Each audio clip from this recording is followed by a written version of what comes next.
On the edge of a small, windswept western town, as the dusk wind howled against tin rooftops and battered windows, Jack Carter's pickup bounced along the muddy back road leading toward the old livestock auction yard. Jack, 32, with a tan line above his brows and calloused hands, didn't look for trouble, but trouble seemed to have a way of finding him. He lived alone in a battered farmhouse just outside town, surviving on odd jobs, and was known by most folks as the kind of man who'd rather nurse a stray animal back to health than spend an evening in the saloon. Those who bothered to get close knew Jack's gentle heart, shaped by long years caring for horses alongside his grandfather, who had passed down the patience and stubbornness of a true horseman. That night, rain hammered the auction barn's metal roof, mixing with the shouts of sellers and the nervous shifting of penned animals. Jack ducked inside, mud caking his boots, searching for a young gelding he'd heard about. Instead, he stopped dead, his breath caught. In a corner, beneath a flickering overhead light, stood a wild Mustang mare, a pitiful sight. Her ribs showed through matted hair, her coat rain-streaked and tangled, but it was her eyes, wide and wild with fear, that froze Jack. She stood protectively over a swelling belly, pregnant and not far from foaling. A red, dangerous tag swung from the rail above her. The auctioneer, a grizzled man with a voice like gravel, laughed with the buyers. "She's got a mean streak, that one. Nearly kicked through the loading gate last week. Nobody's fool enough to try her but the kill buyers." A couple of ranchers scoffed. A wild Mustang, pregnant and crazy. What fool would want that headache? Their laughter echoed, but Jack only stared. Something in the mare's desperate stance called to a part of him that never could walk away from a lost cause. "Hey, Carter, don't tell me you're looking at her." It was Hank Ferguson, an old acquaintance, shaking his head.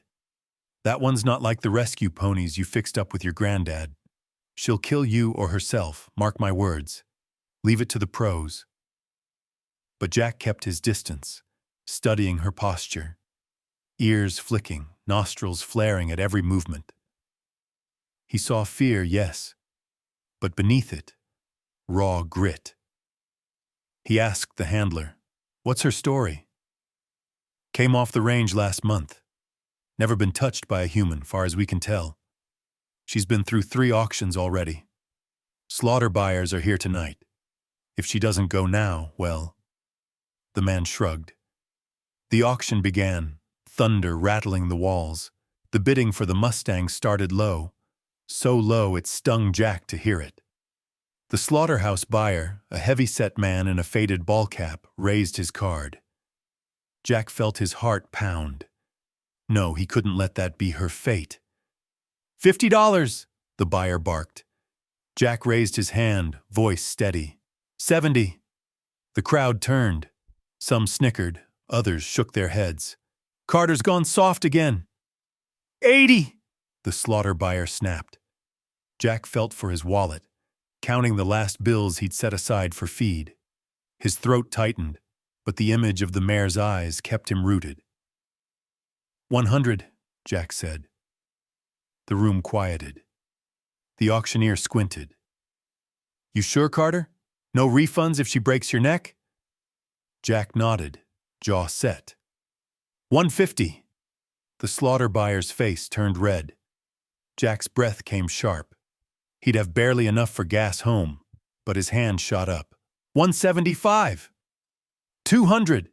Jack's palms sweated. In that instant, thunder crashed overhead. The mare's eyes met his, dark and defiant.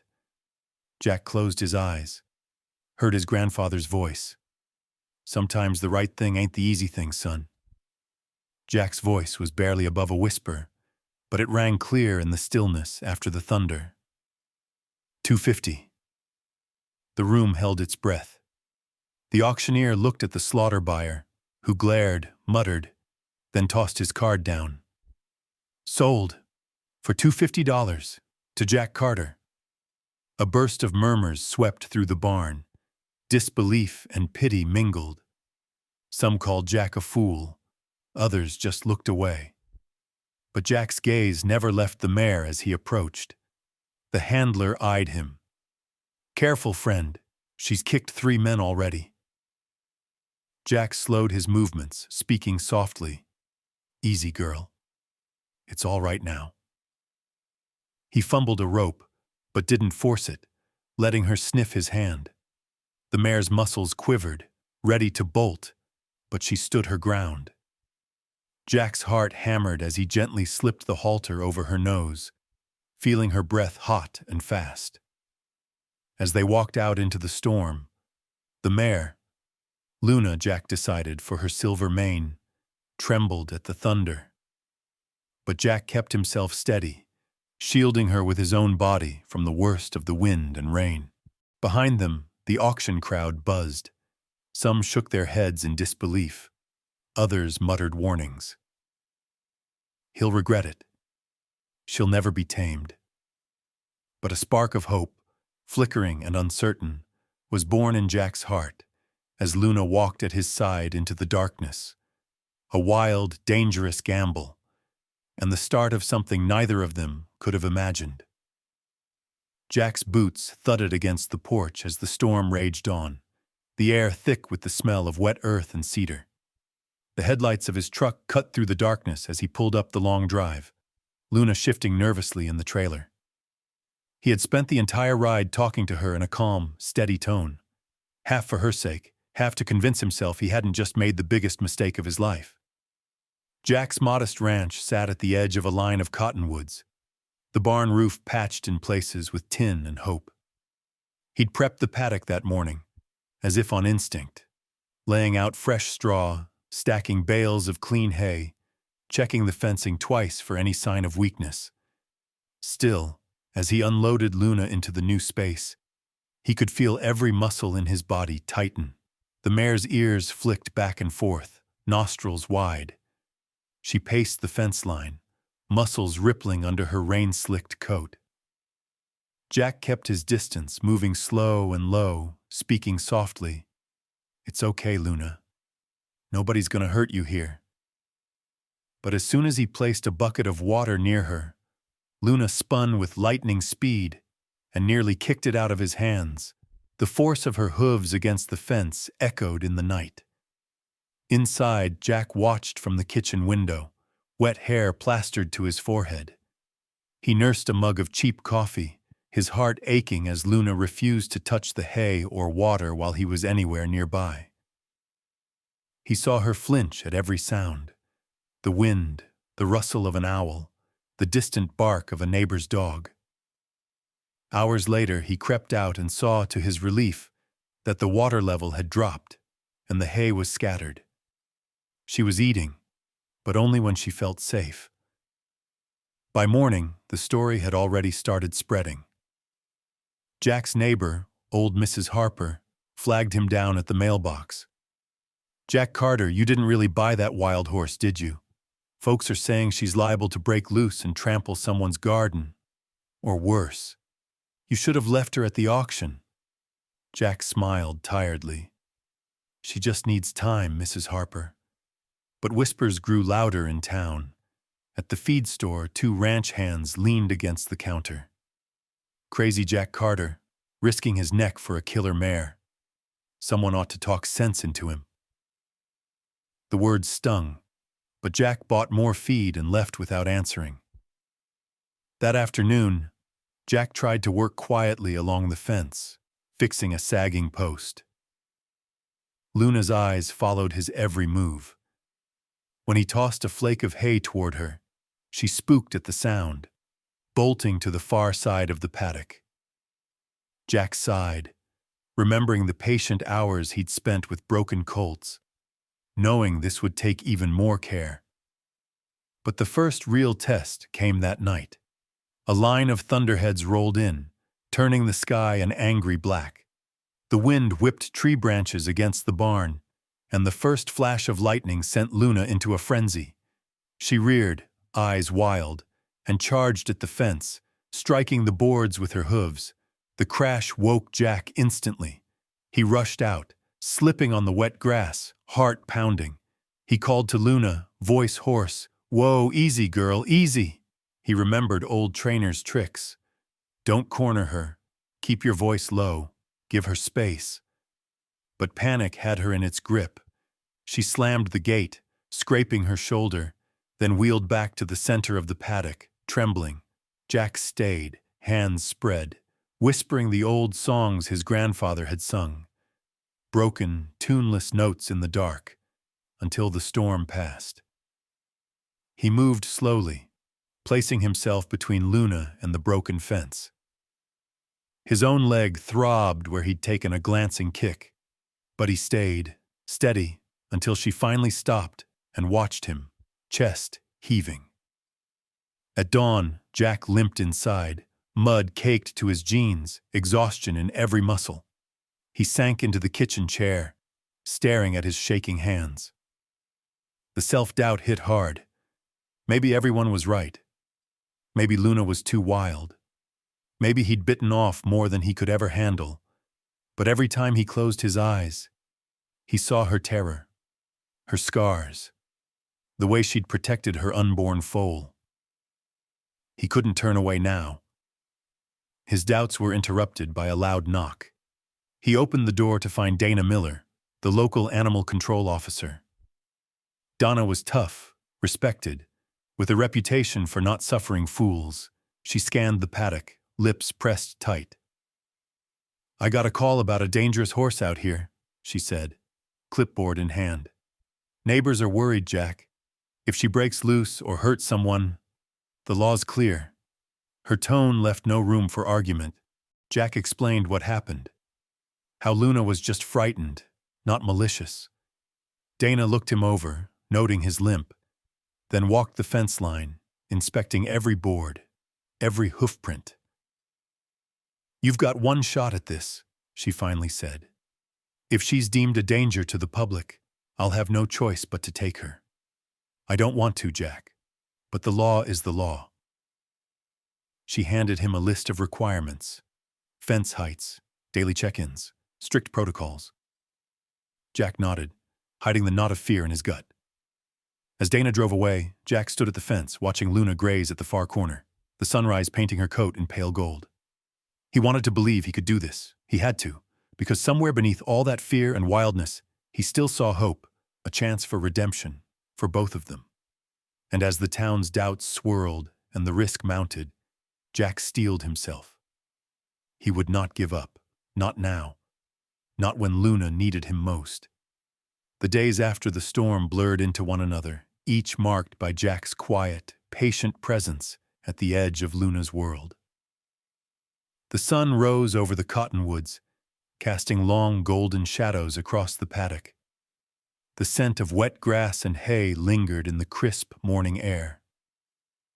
For the first time in years, Jack found himself waking early, not out of habit, but out of hope.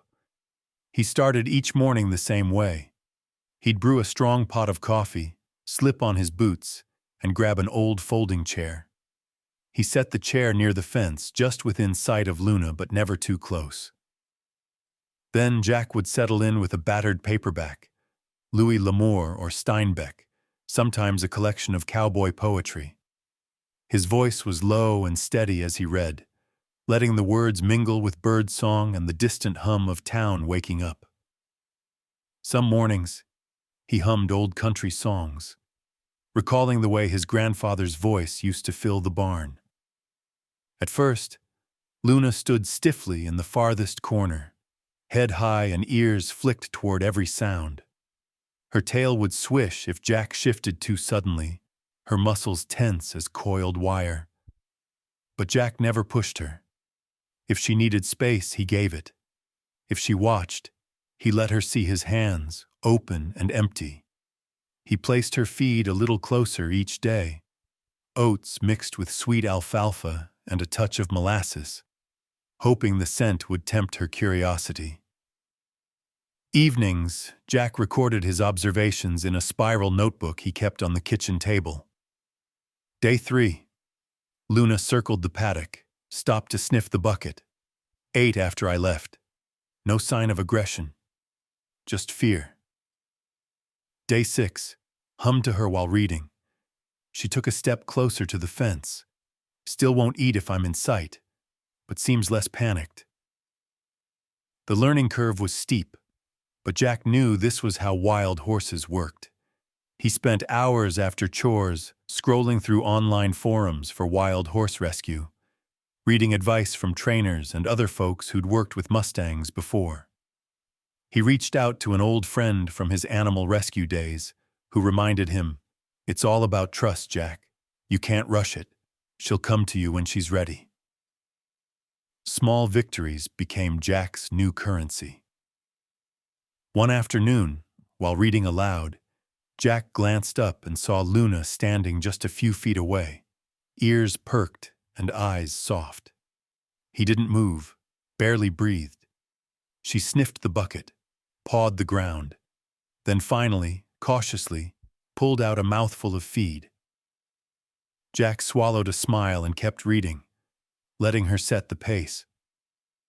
He tried different ways to make her comfortable, leaving his jacket draped over the fence so she'd get used to his scent, placing salt blocks and fresh apples just inside the gate. Luna's curiosity was a flame that flickered but didn't die. One morning, Jack woke to see hoofprints near the barn door. Luna had wandered closer during the night, testing the boundaries of her fear. As the days grew warmer, the ranch fell into a gentle rhythm. Jack fixed fences, mended broken tools, and checked Luna's water twice a day, always careful to move slowly and speak softly. He spent more time outside, working in the vegetable garden within her view, letting her see him as a harmless part of her world. Sometimes, Jack's patience frayed. He'd watch her bolt at a fallen rake or refuse the treats he brought, and the doubts would return. But then he'd remember his grandfather's lessons. Every horse is different, Jack. The wild ones aren't broken. They're just waiting for someone to show them a little respect. He tried to keep that truth close.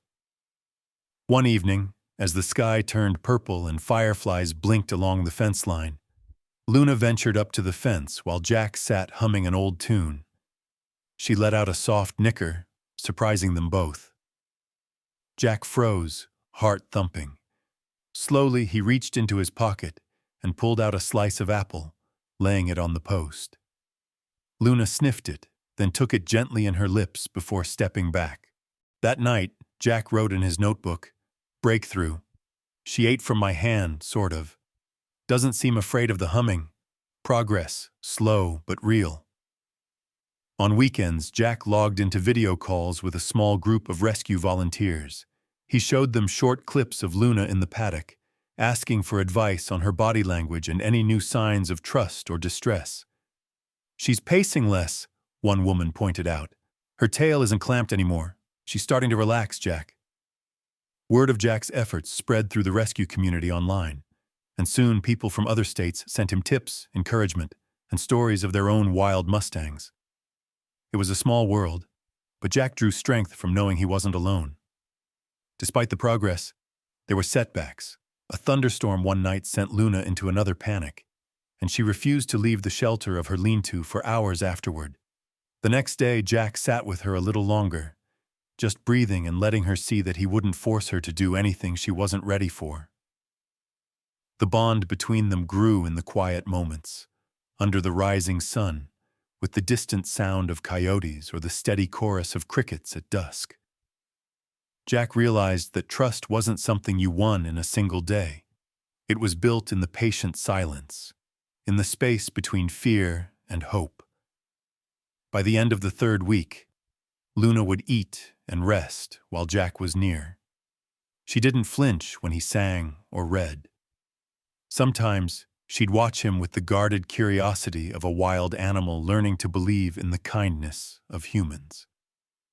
Jack sat by the paddock one last time before bed, notebook on his lap, heart lighter than it had been in months. For the first time, he let himself hope that maybe, just maybe, they'd find a way through this. Together. It was the sort of night when everything on the prairie seemed to pause and hold its breath. The heat of the day had finally faded, and a gentle breeze carried the scent of wild sage and fresh hay across Jack's small ranch. High above, the stars shimmered so brightly they seemed to press down on the earth, filling the darkness with silent possibility. Jack leaned back in his old porch chair, gazing up, absently strumming his fingers against a mug of lukewarm coffee. He had begun to cherish these peaceful evenings, moments of quiet after long days spent earning Luna's trust, the world settling into stillness. The only sounds the crickets and the slow, deep breathing of a Mustang who was, at last, beginning to accept his presence. That night, something felt different. Maybe it was the way Luna circled the paddock, moving with restless purpose. Her belly now heavy and low, she would pause every few steps to paw at the ground, nostrils flaring as if reading the wind. Jack watched her from the porch, worry and wonder mixing in his chest. He remembered his grandfather's stories about foaling, how mares sometimes waited for the safest, quietest hour before letting new life slip into the world. Jack's hands tightened around the mug. Was it time? He moved quietly, collecting what he needed: clean towels, an old flashlight, a bucket of warm water, and a bundle of fresh straw. He didn't know if Luna would let him close, but he had to be ready. He lined the shelter with straw, setting everything out in the shadows. The moonlight spilled across Luna's silver mane, making her look ethereal, almost ghostly. Jack stood at the edge of the paddock, hands shoved in his pockets, keeping his distance. He hummed an old lullaby, hoping the soft sound would soothe her. Luna's ears flicked, but she didn't move away. Instead, she settled into the straw, breathing hard. Jack's heart thudded. He remembered every bit of advice his grandfather ever gave about foaling. Don't interfere unless you must. Let nature do her work, but stay close. Sometimes just being there makes all the difference. The minutes ticked by, each one stretched out and trembling. Jack spoke to Luna softly, barely above a whisper. "You're all right, girl. You're not alone. You can do this." She lay down heavily, her flanks heaving. Jack saw the first ripples of contraction, a powerful force moving through her body, and something ancient and wild sparked in the air. Time lost its meaning. Jack's world shrank to the steady rhythm of Luna's breathing, the quiet rustle of straw, the stars wheeling overhead. Once Luna looked directly at him, her eyes wide and clear in the moonlight. He didn't move, just held her gaze and offered silent encouragement. He could feel her fear, her pain, and her determination, all of it swirling in that fragile moment. Finally, with a surge of effort, Luna stretched out her neck and, in a flurry of movement, a small, wet foal slid into the straw. Jack's breath caught. The newborn struggled and kicked, a delicate ivory body slick with afterbirth and trembling from the shock of arrival. Luna lifted her head, nickered softly, and began to lick the foal, drying and stimulating her baby with every gentle touch. Jack felt tears prick his eyes, relief, awe, gratitude all mixed together. He stayed back, only approaching when he saw Luna's eyes flick to him, not with fear, but with an unspoken request. He crept forward, slow as dusk, speaking in the same low tones he'd used all these weeks. Luna let him come closer than ever before. Jack knelt in the straw, close enough to see the tiny filly's chest rise and fall, to hear Luna's quiet nickers of reassurance. His heart was pounding, but he kept his movements careful and gentle. He watched as the foal tried her legs, teetering and collapsing, then struggling up again, determined to stand. "Nova," Jack whispered, naming her for the burst of light she brought into their lives. "Welcome, little one." The ranch felt changed in that moment, washed clean by hope.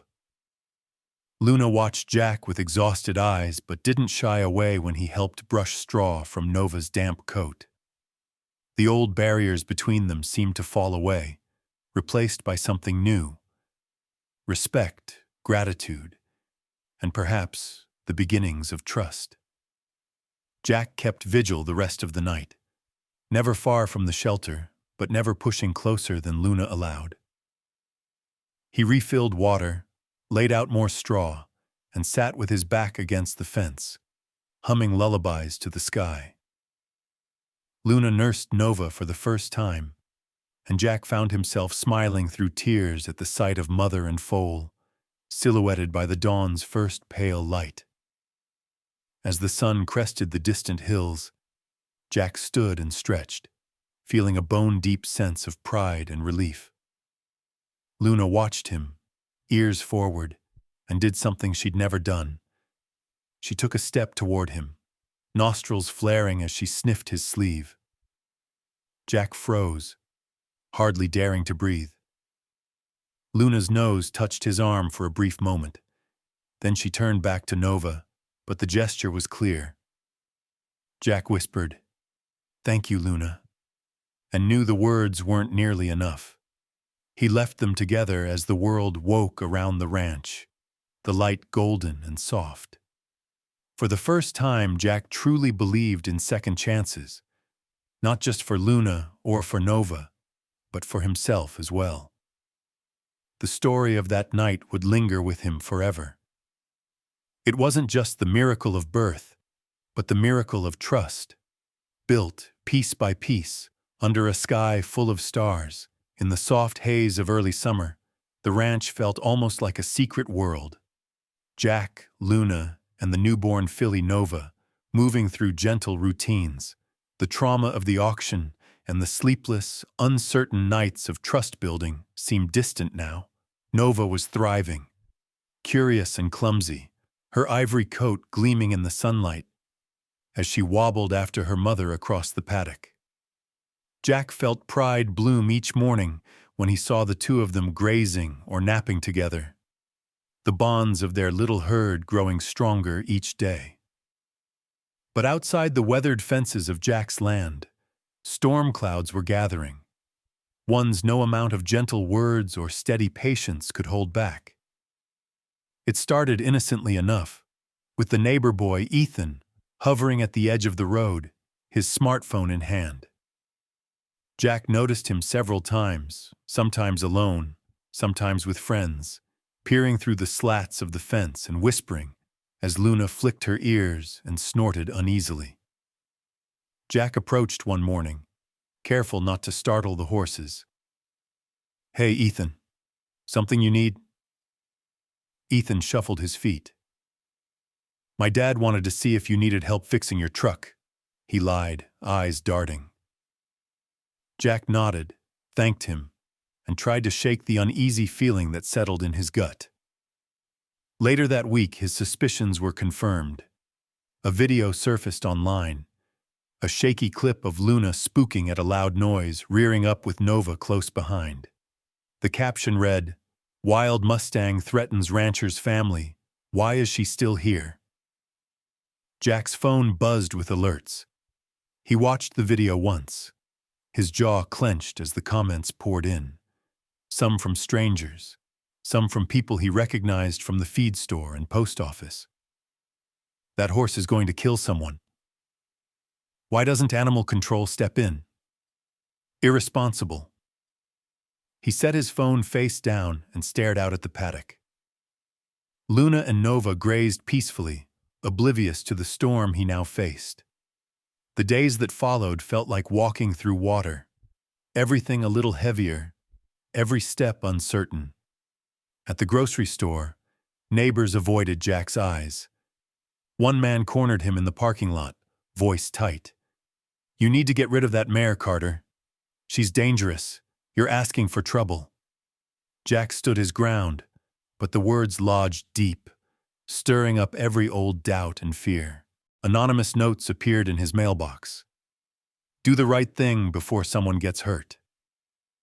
I know you think you're helping, but you're not. Each message felt like a cold wind blowing through the heart of his home. One afternoon, the worst came true. Animal Control Officer Dana Miller's white truck rolled up the drive, dust swirling in its wake. She stepped out, clipboard in hand, and nodded curtly. Jack braced himself. "We received several complaints," she said, not unkindly, but with official weight. "And now that video's gone viral, the county's watching closely." Jack led her to the paddock, explaining everything he'd done. The reinforced fencing, the strict routines, the hours spent earning Luna's trust. He showed her logs of Luna's behavior, video clips of Nova's gentle curiosity, receipts for every improvement made. Donna was thorough, inspecting every inch of the paddock, watching Luna's interactions, questioning Jack about feed, handling, and safety. Finally, she turned to him, her gaze sharp. "I know you care about these horses, but if Luna shows any aggression toward people, if she escapes, if anyone gets hurt, I'll have no choice but to act. The law is clear, Jack. You're under a microscope now." Jack's heart thudded with a mix of anger and fear. "She's not dangerous, Donna. She's scared. People see what they want to see. One bad moment caught on video and suddenly she's a monster. That's not fair." Donna softened, just a little. "Perception matters, Jack. Be careful." After she left, Jack stared at the blank page of his notebook, frustration boiling over. He knew he was fighting more than just Luna's fear now. He was battling ignorance, fear-mongering, and a community that saw risk where he saw hope. That night, unable to sleep, Jack sat at his kitchen table and poured his heart into a letter to the local newspaper. He wrote about Luna's journey, the night she gave birth, and the slow building of trust between a broken horse and a stubborn man. He described Nova's first steps and the simple, unglamorous work of healing. He wrote, "We judge too quickly, and we miss the miracles happening in our own backyards. Luna's not a threat. She's a survivor. She and Nova deserve a chance to prove that trust, patience, and compassion can change lives. Not just theirs, mine too." He dropped the letter off the next morning, feeling exposed and raw but determined. Maybe someone would read it and see what he saw. A family, not a threat. Maybe, just maybe, hearts could change. In the days that followed, things didn't get any easier. The online criticism swelled, and friends from town grew more distant. Even some fellow ranchers, men Jack had known his whole life, began avoiding his calls. But each night, when Jack walked the fence line and saw Luna's eyes watch him with a little less fear, and Nova's playful whinnies from behind her mother's legs, he remembered why he started this journey in the first place. He was fighting for more than just a horse. He was fighting for understanding, for a second chance. Not just for Luna and Nova, but for every soul written off too soon. July settled on the valley with a parched hush. The grass along the hillsides crisped and yellowed under the relentless sun, and the cottonwood leaves rustled with an edge of warning.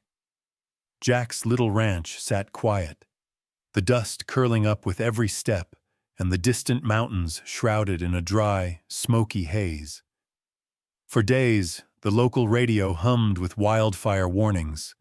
High winds, low humidity. Keep your hoses ready. Evacuation plans advised for rural properties.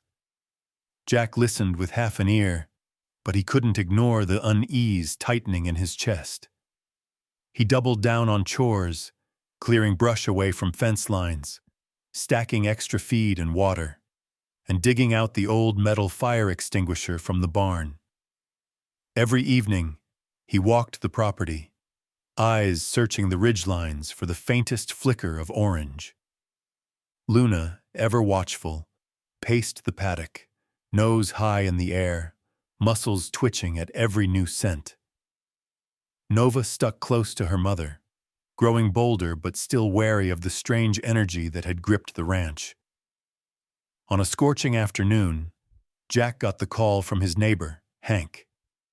"Fire on the North Ridge, Jack. They say it's moving fast. Wind's picking up. You ready over there?" Jack's gut twisted. He threw the essentials into the back of his truck: important papers, a box of photographs, a battered Stetson that had been his grandfather's. He filled water troughs to the brim, soaked blankets, and checked that every latch and gate on the property was secure. The sun dipped behind a wall of smoke, turning the sky a furious red. The temperature dropped, but the air felt electric, charged with the threat that everything Jack loved might vanish in a heartbeat. Jack worked quickly, moving his smaller animals first: an old barn cat, a couple of half-wild chickens. He loaded them into carriers, stashing them in the cab of his truck with the windows cracked. His hands shook as he called out instructions to himself, methodical and focused. But the hardest part was Luna and Nova. He led the pair into the larger paddock closest to the house, hoping the open ground would protect them if flames jumped the fence. Luna, sensing danger, circled him warily, ears pinned.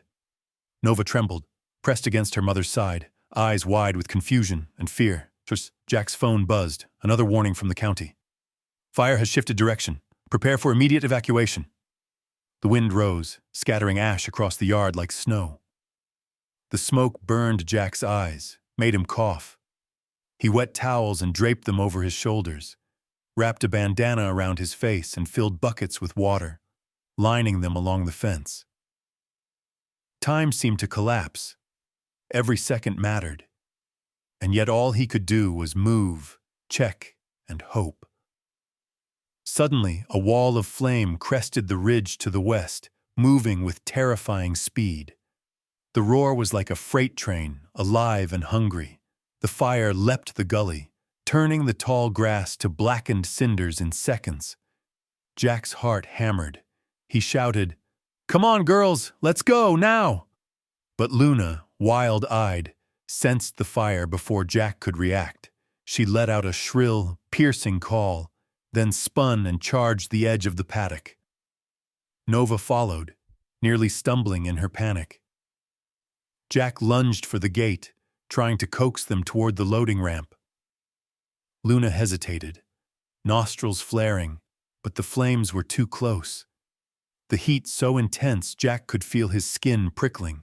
In the chaos, a section of the fence splintered and gave way with a crack. Luna wheeled around, body taut with fear and adrenaline. In that split second, instinct took over. Luna pushed her nose against Nova's flank, urging her through the gap. Nova bolted, Luna right behind, leading her away from the fire's path and into the open pasture beyond the barn. Jack ran after them, shouting, choking on the smoke, every muscle straining. He could barely see through the haze, but he caught flashes of Luna's silver mane as she shepherded her foal, never letting Nova lag behind. Flames licked at the far fence, embers swirling in the updraft, but Luna never faltered. Her only focus was getting Nova to safety. Jack stumbled, nearly falling, but managed to catch himself against a fence post. His lungs burned, and for a terrifying moment, he thought he'd lost them both to the smoke. Then, out of the darkness, he saw them, Luna and Nova, standing at the far edge of the property, silhouetted against the inferno. Luna's body formed a barrier between her foal and the fire, her head high, her body trembling but unyielding. Jack wiped tears from his eyes, part relief, part terror, part awe. He realized that, for all his careful planning and worry, it was Luna's instinct and courage that had truly saved them. She had done what wild horses have always done, trusted her senses, fought for her young, and refused to give in to fear. The fire crews arrived as the last light faded, engines howling and hoses spraying foam across the scorched earth. Jack ran to Luna and Nova, arms outstretched, crooning softly despite his hoarse voice. Luna allowed him closer than ever before, pressing her nose against his chest for a brief, shuddering moment before turning back to Nova, still vigilant, still strong. As dawn broke, the fire was under control. The pasture bore scars, blackened patches where grass and old boards had burned, but the ranch had survived. Jack, exhausted and shaken, leaned against the fence, watching the sun rise through the smoke. He looked at Luna, at Nova, at the land he loved, and realized that survival meant more than just beating the flames. It meant trusting in the wild, stubborn will that had brought them all this far. And it meant never, ever giving up. Smoke still hung in the morning air, tracing thin gray ribbons over the scorched hills as sunlight filtered through what remained of the cottonwoods. The previous night's fire had left its mark. A charred fence, patches of blackened earth, the acrid scent of burnt grass drifting on every breeze. Jack barely slept, but adrenaline kept his mind sharp, haunted by what almost happened, and by the vision of Luna's wild, unwavering courage as she shielded Nova from the flames. But the fight wasn't over. Late that morning, the wind shifted again, and sirens echoed faintly from the main road. Jack's phone vibrated with another emergency alert. Fire rekindled, evacuation order in effect for all properties west of the highway. Fear stabbed through his exhaustion. He sprinted outside, eyes stinging with sweat and smoke. The fire line, thought to be under control, had jumped a containment trench farther up the ridge. Another tongue of flame licked toward the ranch, moving fast, carried by a gusting wind that seemed determined to undo every bit of hope Jack had managed to cling to. This time there was no time to gather belongings or think about what to save. Jack grabbed a wet blanket, slung a fire extinguisher over his shoulder, and stuffed a spare halter into his belt. He pulled on a mask, yelling for Luna and Nova as he crossed the yard. The panic in his voice mirrored the fear clawing at his chest. "Come on, over here, please!" Luna and Nova were huddled under the far cottonwood, eyes wide, muscles quivering, flanks flecked with ash. Jack knew there wasn't a minute to spare. He tried to coax Luna toward the loading gate, voice breaking. "We have to go, girl. Trust me." But Luna's instincts kept her frozen, standing between her foal and the wall of approaching fire. A sudden snap. Flames hit a patch of dry brush, sending a shower of sparks across the field. A neighbor, Hank, drove up in his battered truck and jumped out, phone in hand. He started filming, calling out, "Jack, you gotta get them out now!" Jack barely heard him. He pulled the blanket over his own head and waded through the smoky field, coughing and shouting. "Luna! Nova! Come on! Come on!" He tried not to let panic into his voice, but Nova whinnied in terror, pressing her nose into Luna's side. The fire roared closer, swirling around the paddock, flames licking at the fence posts, ash raining down in waves. Jack moved as close as Luna would let him, dropping the halter on the ground and falling to one knee. He met Luna's eyes, wild, desperate, full of all the fear and hope of the world. He remembered the first time he saw her, marked dangerous and condemned. How many times had she been let down by humans? How many times had she survived by her own strength and no one else's? Jack took a trembling breath and lowered his voice, steady as he could manage. "I know you're scared, Luna, but you have to trust me just this once. I'm not here to hurt you. I promise." The air shimmered with heat. Hank, still filming, shouted, "Hurry, the fence is about to catch!" With a single shuddering whinny, Luna made her choice. She nudged Nova forward, eyes fixed on Jack. Jack scrambled up, shaking, and tossed the wet blanket over Luna's back, hoping it would protect her from the embers. He waved his arms, shouting and clapping, doing everything he could to encourage them toward the open gate. For a moment, Nova hesitated, frozen in fear. But Luna nudged her, hard, and the filly bolted, running straight toward Jack. He opened the gate, waving them through, as the fire raced down the fence line just yards away. Jack guided Luna and Nova out into the open field, dodging burning debris and half-collapsed rails. Ash swirled in the wind, stinging his eyes. The smoke was so thick he could hardly breathe. Every instinct screamed at him to turn back, but Jack pressed on, never taking his eyes off Luna and Nova. Through the haze, he saw the blinking lights of the fire trucks. He waved, shouting, "Over here!" 2 firefighters in yellow suits ran out, pointing a hose at the burning fence. Jack kept moving, Luna and Nova at his side, his throat raw with relief and smoke. The group finally reached a safe patch of bare ground, well away from the fire's path. Luna collapsed onto her knees, trembling. Nova pressed close, her eyes wide with exhaustion.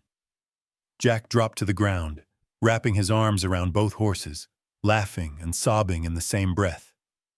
Hank caught up, still recording, his own hands shaking. "You did it, Jack. You saved them." Fire crews worked through the night, and the worst of the blaze was beaten back. But the real story, the one that would soon be seen by thousands, was captured in Hank's video. Luna shielding her foal, Jack risking everything to save them. The desperate hope that trust and courage could mean survival, even in the face of disaster. When dawn broke, the world felt new. The fire's scars were plain, but Luna and Nova stood together in the golden light, battered but alive. And Jack knelt beside them, spent but unbroken. What began as one man's lonely gamble had become something far larger, a testament to the bond between a wild horse and a stubborn human, and the kind of courage that can only grow from love and trust. The aftermath of the fire brought a strange hush to Jack's ranch, broken only by the soft calls of birds and the crackling of scorched wood as firefighters continued to douse hot spots. Luna and Nova stood in the paddock, coats smudged with ash but miraculously unharmed. Jack moved through the motions of tending to them, checking for burns, brushing out their tangled manes, refilling water troughs, his body running on fumes, but his mind buzzing with disbelief and relief. They'd made it. Against all odds, they had survived together. But while Jack's world seemed to move in slow motion, the rest of the world was about to speed up.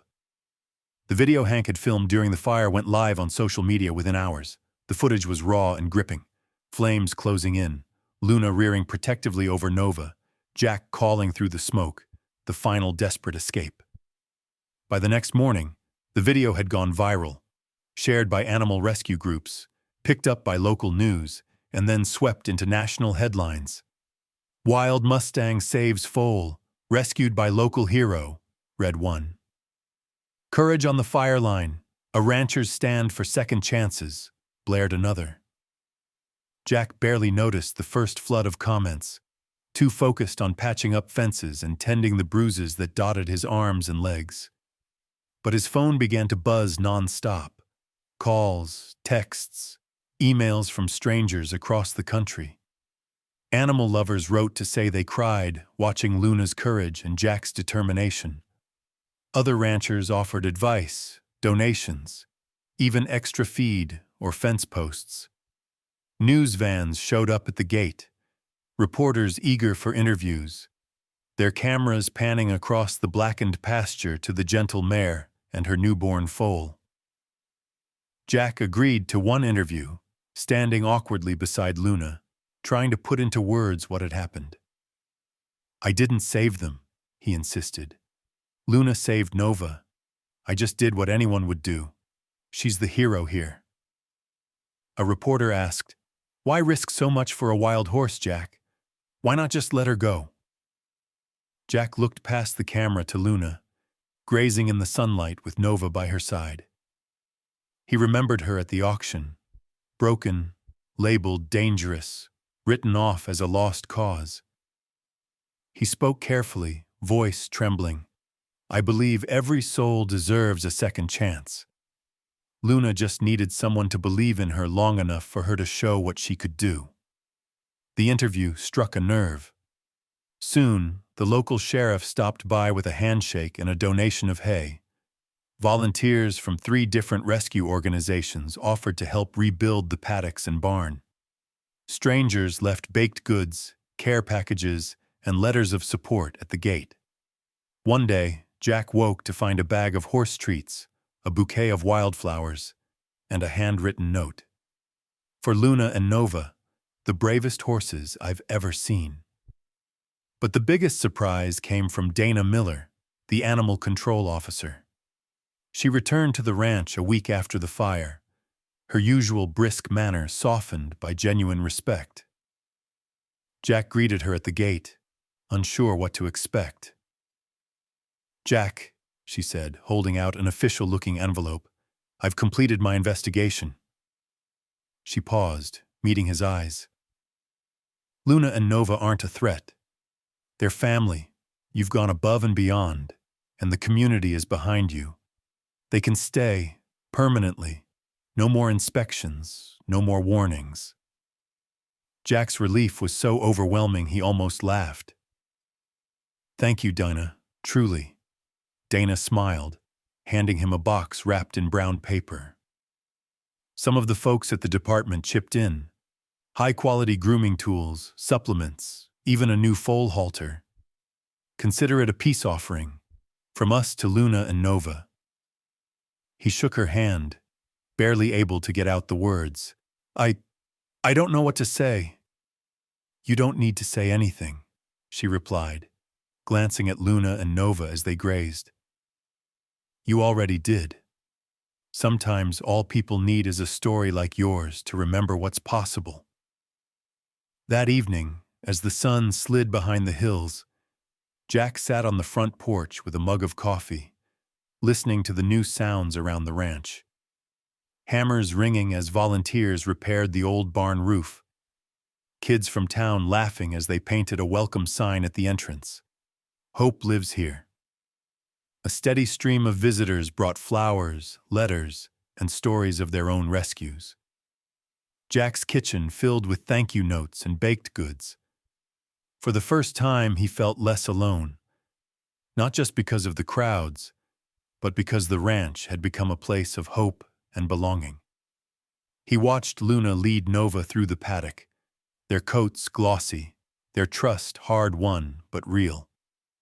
The online world continued to buzz, but for Jack, the greatest reward was quieter. It was the moment Nova trotted up to him and let him stroke her nose, or when Luna met his gaze without flinching, her eyes soft and steady. As the weeks passed, donations and offers of help poured in. With the community's support, Jack built new, safer paddocks and a proper shelter for the horses. The scorched patches of land began to heal, green shoots pushing through the blackened soil, a reminder that life could always find a way forward. And as summer deepened and the memory of the fire faded into story, Jack realized something had changed. Not just for Luna and Nova, but for everyone who'd seen them fight for survival. Kindness, it seemed, was just as contagious as fear.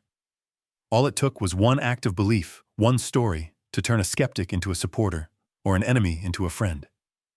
Jack looked out at his ranch, no longer just a patch of land at the edge of town, but a sanctuary, a place where hope had a home, and where every sunrise was proof that new beginnings were possible. In the weeks after the fire, the rhythm of life on Jack's ranch settled into a new, hopeful pattern. Repairs finished, fences stood straight and strong, the smell of burnt wood gradually replaced by the scent of fresh paint and summer grass.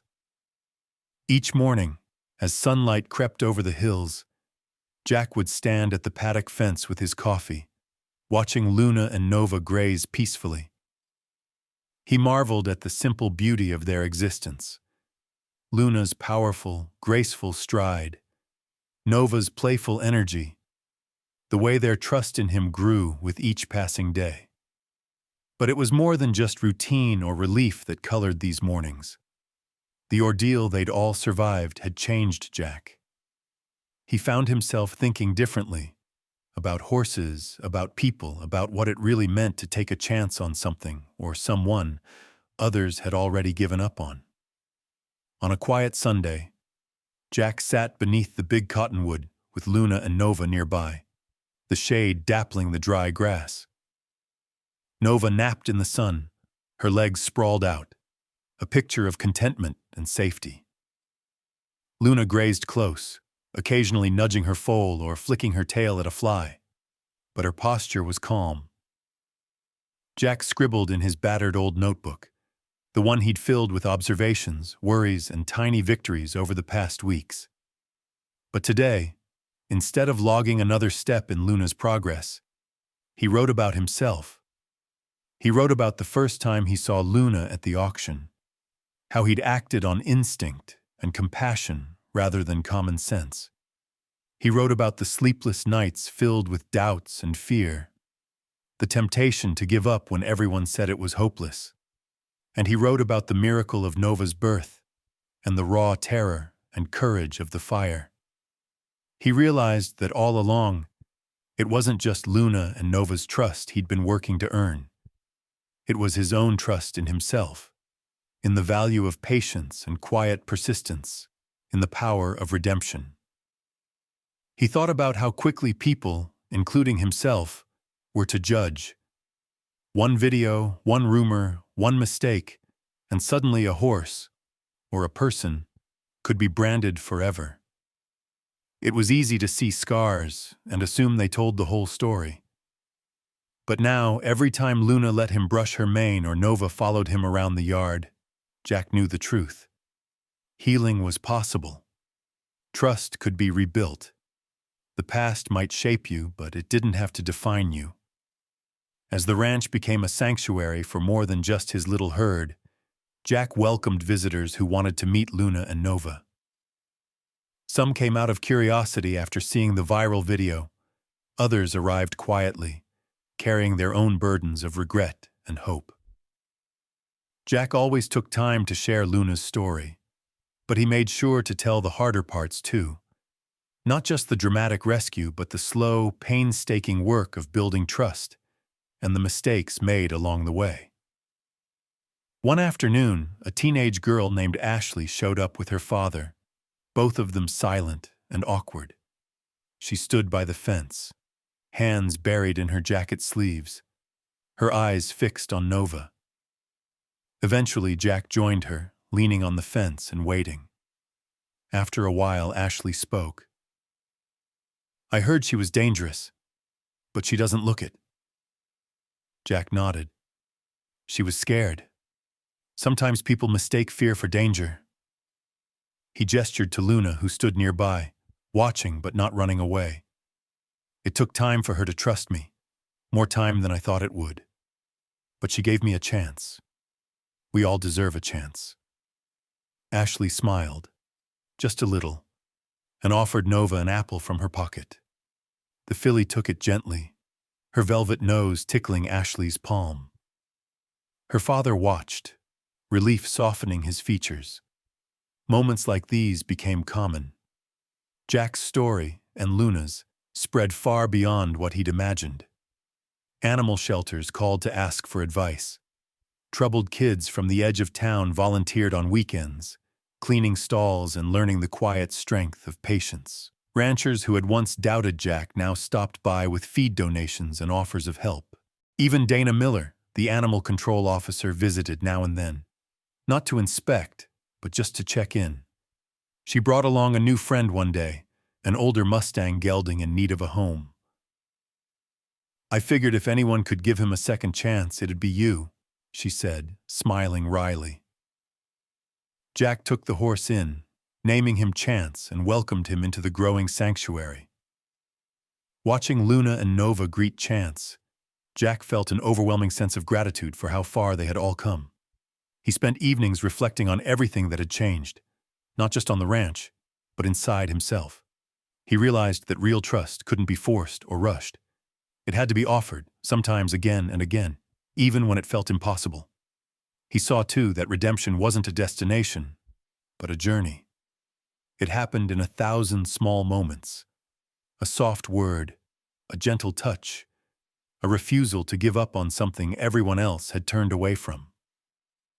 Jack learned to see the beauty in scars, both his and the ones carried by the animals he loved.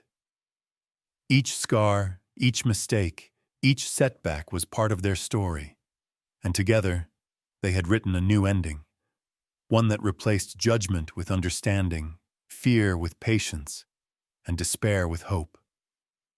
He looked around at his little herd, at Luna's wary but steady eyes, at Nova's joyful runs through the grass, at Chance settling in for his first peaceful nap on the ranch. Jack understood now. Don't judge by scars or first impressions. Every soul deserves a chance to heal. And sometimes, giving someone else a second chance is the very thing that saves you in the end. A year had passed since that night when fire and fear nearly swept everything away. In that time, Jack's ranch had become something much bigger than the sum of its patched fences and rolling pastures. Luna and Nova, once symbols of risk and controversy, now stood at the heart of a place known for hope, healing, and new beginnings. What started as a desperate rescue had grown into a living legacy, one that touched the lives of people and animals far beyond the boundaries of Jack's land. By late summer, word of the ranch's transformation had spread across the county and beyond. People who'd never met Jack before now knew him as the man who'd risked everything for a wild horse, then built a home where no soul was ever written off. Visitors came from miles away, families with children eager to meet Nova, school groups hoping to learn about Mustangs, and adults carrying old wounds they barely dared name. The ranch was more than a refuge for horses. It became a living classroom, a gathering place, and, for many, a reminder that redemption was not just possible, but worth fighting for. Jack worked alongside a steady flow of volunteers, some retired ranchers, some city kids with no farm experience, others who just wanted to be part of something that felt meaningful and real.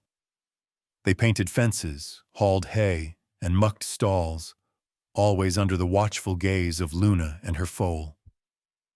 It was the horses that did the real teaching. Nova, with her ivory coat and boundless curiosity, quickly became the star of every tour. She had grown sturdy and tall, as comfortable around people as she was running free across the field.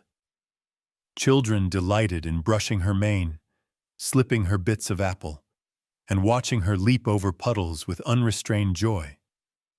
Even the most cautious visitors, the ones who kept their distance at first, soon found themselves laughing as Nova gently nudged their hands, demanding attention. Luna, too, had changed. The wildness in her eyes never fully left. Jack wouldn't have wanted it to, but her wariness softened.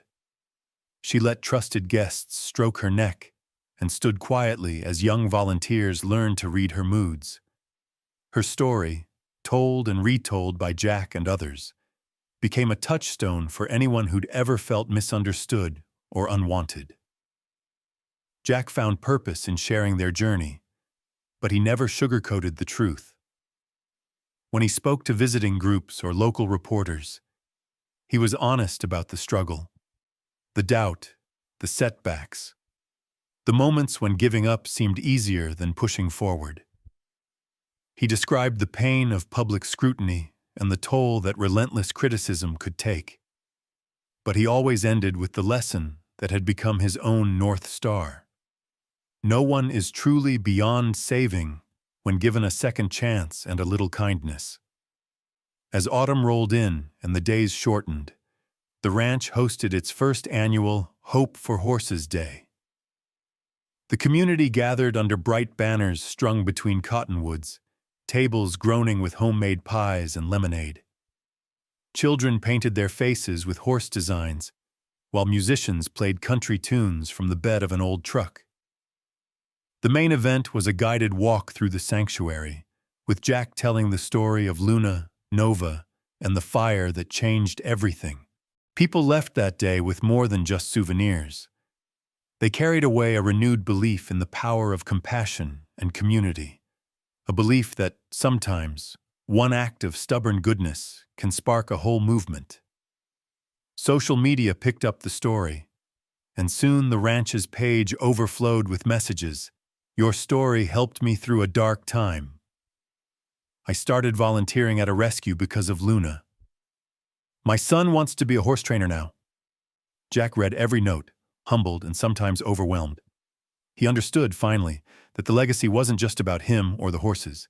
It was about every person who looked at Luna and Nova and saw proof that healing, trust, and joy could grow from the most unlikely places.